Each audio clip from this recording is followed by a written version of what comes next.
When we took this on, we knew it was a massive undertaking. It's the biggest launch in the history of the company.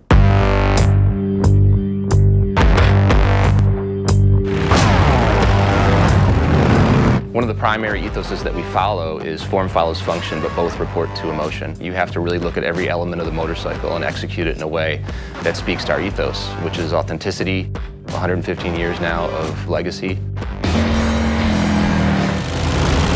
It was exciting and a little scary, designing brand new product and bringing in the latest technology and the features, but we need to retain the lineage, the DNA, the styling cues, and keeping what makes a Harley a Harley. We wanted to bake in the soul of a Harley-Davidson motorcycle, and we talked to customers around the world and kind of picked their brains about what they'd like to see from the next generation cruiser from Harley-Davidson.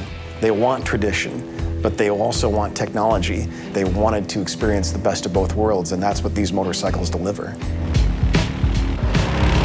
So there's 8 models in the lineup. Each model has a defined personality, if you will.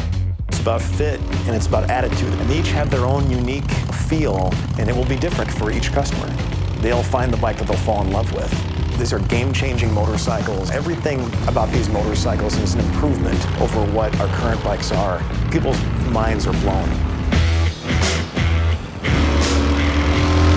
The Milwaukee 8 is our first 4-valve big twin powertrain. It is the best V-twin we've ever made.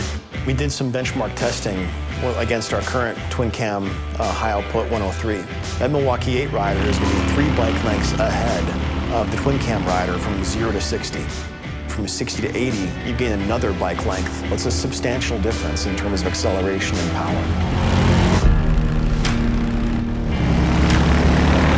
So let's talk about the Softail frame. Our very first motorcycles were rigid, so the rear wheel was actually rigidly mounted to the frame. They had a really beautiful aesthetic. There's a line that goes from the front of the motorcycle all the way to the rear axle. With the Softail, we're trying to emulate that whole aesthetic. We're trying to make the motorcycle look like it's a rigid, but it actually does function amazingly well because there is suspension that's tucked under there now. When they see them for the first time, they'll appreciate the style, but when they experience the goodness of a lightweight, awesome handling Softail chassis, I can't wait for people to ride them. One of the things we've achieved, I think, is a perfect balance of the best of Softails and the best of Dynas. That classic hardtail look, that hidden suspension, right? But we've also brought in the best handling. We've married the look and the performance into one architecture that will serve all the customer needs. Most bikes have lost in the range of 30 pounds. The bikes feel lighter, they're easier to move around in your garage, more nimble, more flickable when you're on the road. These are the best cruiser bikes that Harley's ever built. It's amazing, absolutely amazing, the work that's been done and what we've achieved, because the bikes are beautiful, they're executed just in such a premium way. And then they just ride. They ride amazingly well.